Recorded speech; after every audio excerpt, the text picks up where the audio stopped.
नमस्कार।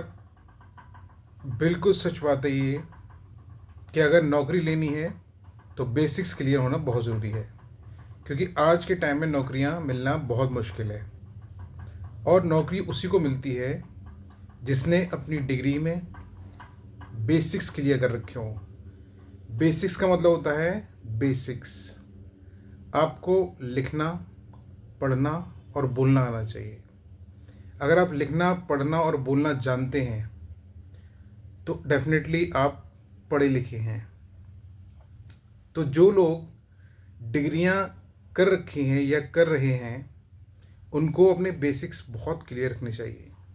मेरा ये मानना है, अगर हमारी बेसिक्स क्लियर हैं, अगर हमें पता है कि जो भी क्लास हम कर रहे हैं तो उस क्लास को करते वक्त उसमें लिखे हुए सब्जेक्ट्स के हर शब्द के मायने, उसका बेसिक्स हमें पता होना चाहिए।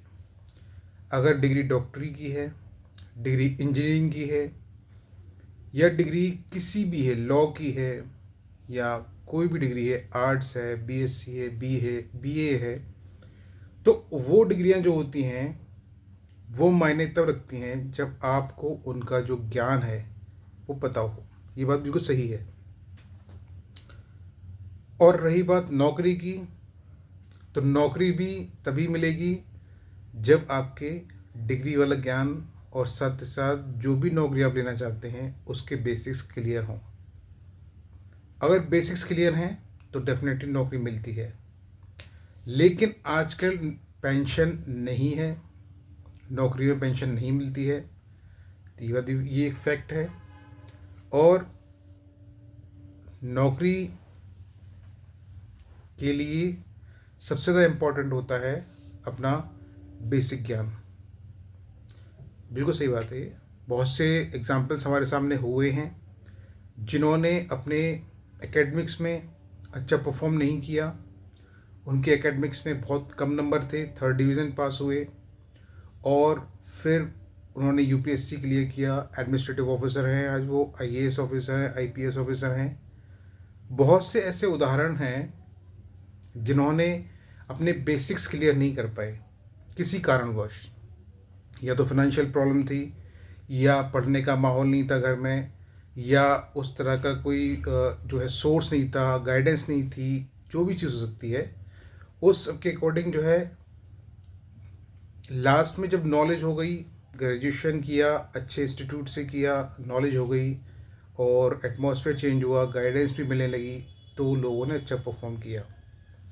तो ऐसा बिल्कुल नहीं है कि अगर आपकी एकेडमिक्स ख़राब हो गई है तो आप किसी अच्छी जगह नहीं पहुंच सकते। बिल्कुल पहुंच सकते हैं, क्योंकि अच्छी जगह पहुंचने के लिए आपका जो विल पावर है, जो गुड विल है, गुड जो विल पावर है आपका, स्किल्स प्लस जो आपका विल पावर है, वो बहुत इंपॉर्टेंट होता है। अगर आपके अंदर विल है कि हाँ मुझे जिद है कि मुझे करनी है और मुझे चाहिए, तो बिल्कुल मिलती है। बिल्कुल फैक्ट है ये कि हमें अपने एकेडमिक्स में बेसिक्स क्लियर करने चाहिए।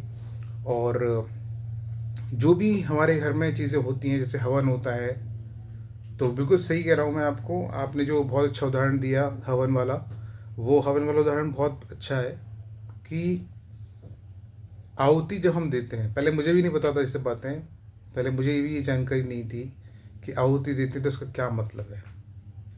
फिर जब धीरे धीरे बड़े हुए तो जानने की जिज्ञासा हुई और कुछ जो है गीता के जो श्लोक्स थे वो पढ़े। तो उस हिसाब से ये जानने की जिज्ञासा जब हुई तो पता चला कि सामग्री किस किस चीज़ से मिलके बनती है। उसके बाद सामग्री उसमें आहुति देते वक्त जो मंत्र का उच्चारण होता है वो क्यों होता है, और मंत्र का जो संस्कृत भाषा में लिखा होता है या बोलते हैं उसका अर्थ क्या है, ये भी जानने की जिज्ञासा हुई। उसके बाद फिर ये भी मालूम पड़ा कि हाँ भाई, जो हम आहुति देते हैं वो किसी के मुख में जा रहा है। जो प्रभु हैं, भगवान हैं, वो उस आहुति को जो है अपने मुख में एज ए प्रसाद लेते हैं। तो ये सब चीज़ें जानने की जिज्ञासा हुई, ये सब चीज़ें जानने को मिली। तो इसी तरह से जब तक हम नॉलेज नहीं लेंगे, जब तक हम ज्ञान नहीं लेंगे, जब तक हम किसी चीज़ का बेसिक्स क्लियर नहीं रखेंगे, तब तक हमें वो चीज़ एक अननोन लगेगी और साथ ही साथ वो चीज़ हमें हमें क्लियर नहीं होगी। तो बिल्कुल बहुत अच्छी वीडियो है, बहुत अच्छा सार है। और जो अपने डोगरी भाषा में जो वीडियो बनाई है वो भाषा में बहुत ही प्यारी भाषा लग रही है आपकी।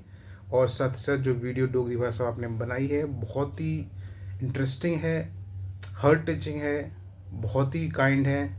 और डेफिनेटली जो डोगरी भाषा है वो बहुत ही प्यारी भाषा है। और मैं डोगरी भाषा को जो है वो सपोर्ट करता हूँ, क्योंकि मुझे डोगरी भाषा बहुत अच्छी लगती है और डोगरी लोग मुझे बहुत प्यारे लगते हैं, जैसे कि आप। तो डोगरी भाषा बोलनी चाहिए। डोगरी भाषा का जो शब्दावली है, जो उसको बोलते वक्त जो हम जिस तरह से बोलते हैं वो बहुत प्यारी भाषा लगती है। तो बहुत शैल लगती है। जो शब्द हम यूज़ करते हैं वो बहुत शैल लगते हैं। आप भी बहुत शैल लगती हो, बहुत मीठी मीठी गल्ला एंड बहुत शैल इंफॉर्मेशन। ठीक है, तो बहुत अच्छी वीडियो बनाई। बहुत बहुत धन्यवाद। खुश रहिए, मुस्कुराते रहिए, अपना ध्यान रखिए, टेक केयर, और अपना काम अच्छे से करती रहिए। ठीक है, एंड अपना ध्यान रखो। ठीक है, जय हिंद, जय Bharat, love you so much, thank you.